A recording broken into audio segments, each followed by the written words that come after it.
ಜೀವನದಲ್ಲಿ ಬರೀ ದುಡಿಮೆ, ಬೆಳಗ್ಗೆದ್ರೆ ಕೆಲ್ಸಕ್ಕೆ ಹೋಗು, ಬರೀ ಕೆಲಸ ಕೆಲಸ ಅಂತ ಇದ್ದಿದ್ದು ನನಗೆ ಇತ್ತೀಚೆಗೆ ಯಾಕೋ ಲೈಫೇ ಜಿಗುಪ್ಸೆ ಆಗೋಯ್ತು. ಏನು ಗುರು ಒಂದು ಎಂಜಾಯ್ಮೆಂಟ್ ಇಲ್ಲ ಲೈಫ್‌ನಲ್ಲಿ ಅಂತ. ಆದರೂ ಇನ್ನೇನು ಮಾಡೋಕ್ಕಾಗತ್ತೆ? ನಾವು ಬಡವ್ರ ಹುಡುಗರು ಇರೋದ್ರಲ್ಲೇ ಜೀವನ ಸಾಗಿಸ್ಬೇಕು. ನಾವು ಮಾಡ್ತಿರೋ ಕೆಲ್ಸಗಳಲ್ಲೇ ಖುಷಿ ಕಂಡ್ಕೋಬೇಕು. ಇಂಥ ನನ್ನ ಮಗನ ಬಾಳಲ್ಲಿ ಎಂಜಾಯ್ಮೆಂಟ್ ಇಲ್ಲ ಅಂತ ಜಿಗುಪ್ಸೆ ಬರ್ಸಿದ್ನಲ್ಲ ಅಂತ, ಆ ಜಿಗುಪ್ಸೆಗೆ ಜಿಗುಪ್ಸೆ ಬರ್ಸೋಣ ಅಂತ ಅಂದ್ಕೊಂಡು ಎಂದಿನಂತೆ ಕೆಲಸದ ಕಡೆ ಮುಖ ಮಾಡ್ತಿದ್ದೆ. ಚೆನ್ನಾಗಿದೆ ಆಮೇಲೆ ಶುಗರ್‌ಗೆ ಶುಗರ್ ಕಾಯಿಲೆ ಬರ್ಸಿ ಟಕ್ಕರ್ ಕೊಡಕ್ಕೆ ಅಂತ ಹೋಗಿದ್ದು ನನಗೆ ಒಂದೆರಡು ದಿನ ಆದ್ಮೇಲೆ ಗೊತ್ತಾಗಿದ್ದು ಜಾಸ್ತಿ ದಿನ ಟಕ್ಕರ್ ಕೊಡಕ್ಕಾಗಲ್ಲ ಅಂತ. ಲೈಫ್‌ನಲ್ಲಿ ಏನೋ ಕಳ್ಕೊಂಡೆ. ಲೈಫೇ ಖಾಲಿ ಖಾಲಿ ಫುಲ್ ಬೋರಿಂಗು. ಉಪ್ಪು ಇಲ್ಲ, ಖಾರ ಇಲ್ಲ, ಬೇಳೆ ಇಲ್ಲ, ಸೊಪ್ಪು ಇಲ್ಲ. ಯಾವುದು ಹಳೆ BGM ಇಲ್ದೇ ಇರೋ, ಜೊತೆಗೆ ಫೈಟ್ ಸಾಂಗ್ ಇಲ್ದೇ ಇರೋ ಪಿಕ್ಚರ್ ಆದಂಗೆ ಆಗ್ಬಿಟ್ಟೈತೆ ಜೀವನ ಅನ್ಸಕ್ಕೆ ಶುರು ಆಗೋಯ್ತು. ಅದಕ್ಕೆ ಇರೋ 3 ದಿನ ಲೈಫ್‌ನ ಎಂಜಾಯ್ ಮಾಡಲೇಬೇಕು ಅಂತ ಡಿಸೈಡ್ ಮಾಡ್ಕೊಂಡು ಒಂದು ಒಳ್ಳೆ ದಿವಸ ನೋಡ್ಕೊಂಡು ಒಂದು ಒಳ್ಳೆ ಟೀಮ್‌ನ ಕಟ್ಕೊಂಡು ಬಟ್ಟೆನೆಲ್ಲ ಪ್ಯಾಕ್ ಮಾಡ್ಕೊಂಡು ನಂಗೆ ಹೋಗಲೇಬೇಕು, ಆ ಒಂದು ಅಡ್ವೆಂಚರ್‌ನ ಮಾಡಲೇಬೇಕು ಅಂತ ಡ್ರೀಮ್ ಇಟ್ಕೊಂಡಿದ್ದ ಜಾಗದ ಕಡೆ ಹೊಂಟೇ ಬಿಟ್ಟೆ. ಪಾಪಿ ಸಾಯೋಕೋದ್ರು ಮೊಣಕಾಲುದ್ದ ನೀರು ಅನ್ನೋ ಹಾಗೆ ನಾನು ಟ್ರಿಪ್ ಹೋಗಕ್ಕೆ ಹೊರಟಿದ್ದ ಬಸ್ಸು ಸ್ವಲ್ಪ ದೂರ ಹೋಗ್ತಿದ್ದಂಗೆ ಮತ್ತೊಂದು ಗಾಡಿ ಟಚ್ ಆಗಿ ಆ ಡ್ರೈವರ್ ಜೊತೆ ಜಗಳಕ್ಕೆ ನಿಂತ್ಕೊಂಡ್ಬಿಡದ. ನಾನು ನೋಡ್ತೀನಿ ರೋಡೇ ಫುಲ್ ಟ್ರಾಫಿಕ್ಕು, ಟ್ರೈನಿಗೆ ಬೇರೆ ಟೈಮ್ ಆಗಿತ್ತು. ಅದಕ್ಕೆ ನಾನೇ ಬಸ್ ಕೆಳಗಿಳಿದು ಹೋಗಿ ಜಗಳ ನಿಲ್ಲಿಸಿ ಇಬ್ರಿಗೂ ಸಮಾಧಾನ ಮಾಡಿ ನಮ್ಮ ಡ್ರೈವರ್ನ ಕರ್ಕೊಂಡು ಬಂದೆ. ಇದೊಂದೇ ಕಡ್ಲ ಒಳ್ಳೆ ವಿಷಯ ಅಂತ ನೀನ್ ಹೇಳಿದ್ದು. ಇನ್ನು ವಿಷಯ ಐತೆ ಬರ್ಕೊಳ್ಳೋಣ. ಹೇಳಪ್ಪ. ಹಂಗೋ ಹಿಂಗೋ ಸರಿಯಾದ ಟೈಮ್ಗೆ ಮೆಜೆಸ್ಟಿಕ್ಕು ಬಂದ್ಬಿಟ್ಟು ಯಾಕೋ ನನ್ನ ಟ್ರಿಪ್ಗೆ ಹೋಗೋದು ಈ ವೆದರ್ಗೂ ಇಷ್ಟ ಇಲ್ಲ ಅನ್ಸುತ್ತೇನೋ, ಅದಕ್ಕೆ ಈ ಸುಡೋ ಬಿಸಿಲಲ್ಲೂ ಒಂದೇ ಸಮ ಧಾರಾಕಾರ ಮಳೆ ಬಂದ್ಬಿಡೋದ. ಆಮೇಲೆ ನಾನು ಯೋಚನೆ ಮಾಡಿದೆ, ನಾನು ಯಾಕೆ ಮಳೆ ಬಂದಿದ್ದನ್ನ ನೆಗೆಟಿವ್ ಆಗಿ ನಾನು ಟ್ರಿಪ್ಗೆ ಹೋಗ್ತಿದ್ದೀನಲ್ಲ ಅದಕ್ಕೆ ತಡಿಯೋಕೆ ಬರ್ತಿದೆ ಅಂತ ಅಂದ್ಕೋಬೇಕು, ಪಾಸಿಟಿವ್ ಆಗಿ ನಾನು ಟ್ರಿಪ್ಗೆ ಹೋಗ್ತಿದ್ದೀನಲ್ಲ ಅದಕ್ಕೆ ನೆಲನೆಲ್ಲ ತಂಪು ಮಾಡ್ತಿದೆ ಅಂತ ಯಾಕೆ ಅನ್ಕೋಬಾರ್ದು ಅಂತ ಯೋಚನೆ ಮಾಡಿದೆ. ಹಂಗೆ ಅಂದ್ಕೊಂಡಿದ್ದು ಕೆಲವೇ ನಿಮಿಷದಲ್ಲಿ ಮಳೆನೇ ನಿಂತೋಯ್ತು.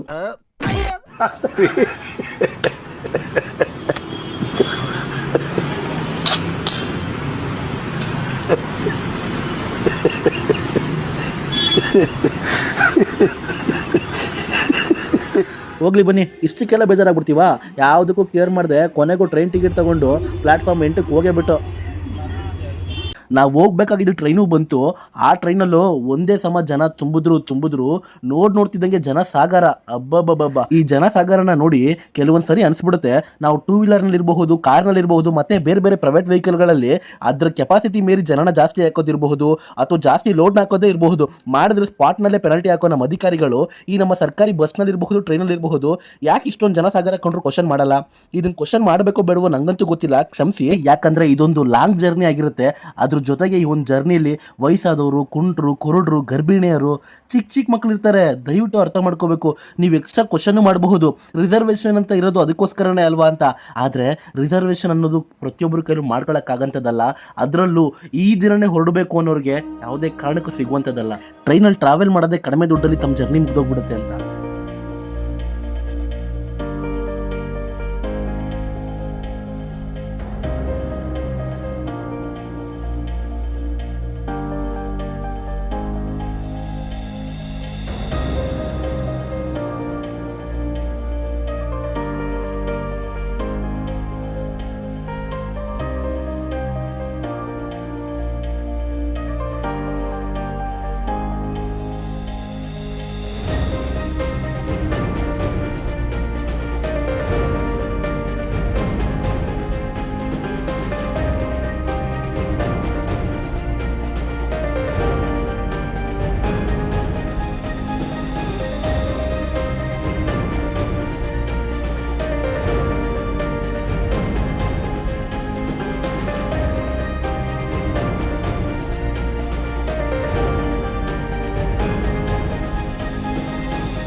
ಇನ್ನೇನು ನೋಡ್ತಿದ್ದಂಗೆ ನಮ್ಮ ಟ್ರೈನು ಯಶವಂತಪುರ, ಕುಣಗಲ್ಲು, ಚನ್ನರಾಯಪಟ್ಟಣ ಮಾರ್ಗವಾಗಿ ಹಾಸನ್ಗೆ ಬಂದೇ ಬಿಡ್ತು.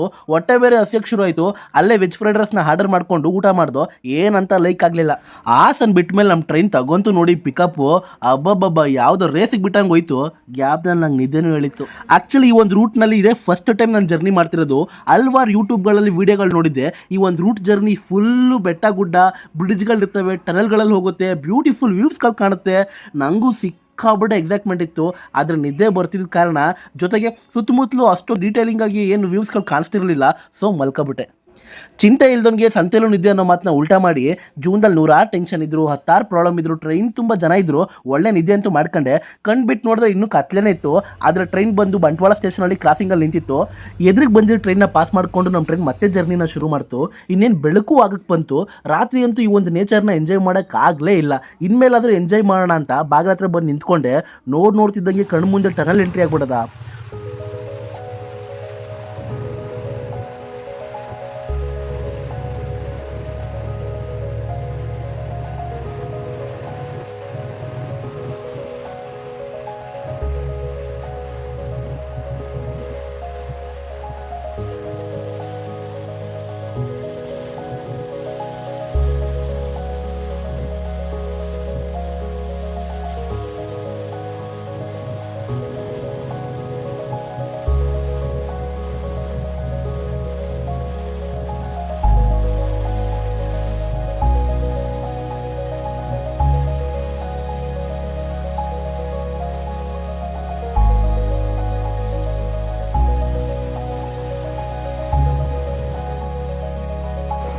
ಅಬ್ಬಾ ಸೂಪರ್ ಅನಿಸ್ತು.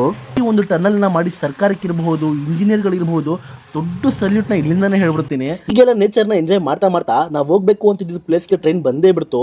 ಜರ್ನಿ ಅಂತೂ ಹೇಗೆ ಮುಗೀತೋ ಗೊತ್ತೇ ಆಗಲಿಲ್ಲ, ಅಷ್ಟು ಸೂಪರ್ ಆಗಿತ್ತು. ನೀವೆಲ್ಲ ಕೇಳ್ಬೋದು ಟ್ರಿಪ್ಗೆ ಹೋಗ್ತಿದ್ದೀನಿ ಅಂತ ಮಾತ್ರ ಹೇಳ್ತಿದ್ದೀಯ, ಆದರೆ ಯಾವ ಪ್ಲೇಸ್ಗೆ ಅಂತ ಯಾಕೆ ಹೇಳ್ತಿಲ್ಲ ಅಂತ. ಇನ್ನು ಕೆಲವರು ನಾನು ಹೋಗ್ತಿರೋ ರೈಲ್ವೆ ಸ್ಟೇಷನ್ಗಳನ್ನ ನೋಡಿನೇ ಮತ್ತೆ ನಾನು ಈಗ ಇಳಿದಿರೋ ರೈಲ್ವೆ ಸ್ಟೇಷನ್ ನೋಡಿನೇ ಗೆಸ್ ಮಾಡ್ಕೊಂಡ್ಬಿಟ್ಟಿರ್ತೀರಾ. ನಾನು ಟ್ರಿಪ್ ಮಾಡ್ತಿರೋ ಪ್ಲೇಸ್ನ ಮುಚ್ಚಿಡೋಂಥದ್ದೆಲ್ಲ ಏನಿಲ್ಲ. ನಾನು ಈಗಿದ್ದೀನಿ ಜಗದ್ವಿಖ್ಯಾತ ಈಶ್ವರ ದೇವರ ಅತಿ ಎತ್ತರ ಪ್ರತಿಮೆ ಉಳ್ಳ ಹಾಗೂ ಪ್ರವಾಸಿಗರನ್ನೆಲ್ಲ ತನ್ನೆಡೆಗೆ ಬಾ ಎಂದು ಕೈ ಬೀಸಿಕ್ ಹೋಗ್ತಿರೋ ಮುರುಡೇಶ್ವರ. ಹೌದು, ನಾನೊಬ್ಬ ಕನ್ನಡಿಗನಾಗಿ ಅದಕ್ಕಿಂತ ಮಿಗಿಲಾಗಿ ಒಬ್ಬ ಕರ್ನಾಟಕದವನಾಗಿ ಈ ಒಂದು ಪ್ರಸಿದ್ಧ ಸ್ಥಳಕ್ಕೆ ಮೊದಲನೇ ಬಾರಿ ಬರ್ತಾ ಇದ್ದೀನಿ ಅಂದರೆ ಅದು ನನಗೆ ಅವಮಾನ ಅಂತ ತಿಳ್ಕೊತೀನಿ. ಯಾಕಂದರೆ ಈ ಸುಂದರವಾದ ಪ್ರಕೃತಿ ಮಡಿಲಲ್ಲಿ ಸೇರಿರೋ ಈ ಒಂದು ಸ್ಥಳವನ್ನು, ಬೆಟ್ಟ ಗುಡ್ಡಗಳನ್ನು, ವಿಶಾಲವಾದ ಸಮುದ್ರವನ್ನು ಇಷ್ಟು ವರ್ಷವಾದರೂ ನೋಡಿ ಕಣ್ತುಂಬ್ಕೊಳ್ಳೋಕ್ಕಾಗಿಲ್ವಲ್ಲ ಅನ್ನೋ ಕಾರಣಕ್ಕಾಗಿ ಏನೇ ಆದರೂ ಮುರುಡೇಶ್ವರ ಪ್ಲೇಸ್ ಮಾತ್ರ ಅದ್ಭುತ ಬಿಡ್ರಿ. ಈ ಒಂದು ಅದ್ಭುತವಾದ ಸ್ಥಳದಲ್ಲಿ ನಾನು ಹೇಗೆಲ್ಲ ಎಂಜಾಯ್ ಮಾಡಿದೆ, ಯಾವ್ಯಾವ ಪ್ಲೇಸ್ ವಿಸಿಟ್ ಮಾಡಿದೆ ಅಂತೆಲ್ಲ ತಿಳಿಸ್ಕೊಡ್ತೀನಿ ಮುಂದಿನ ವಿಡಿಯೋದಲ್ಲಿ. ವ್ಲಾಗ್ ಮಾತ್ರ ಸೂಪರ್ ಆಗಿರುತ್ತೆ, ಮಿಸ್ ಮಾಡಿದೆ ನೋಡಿ. See you soon.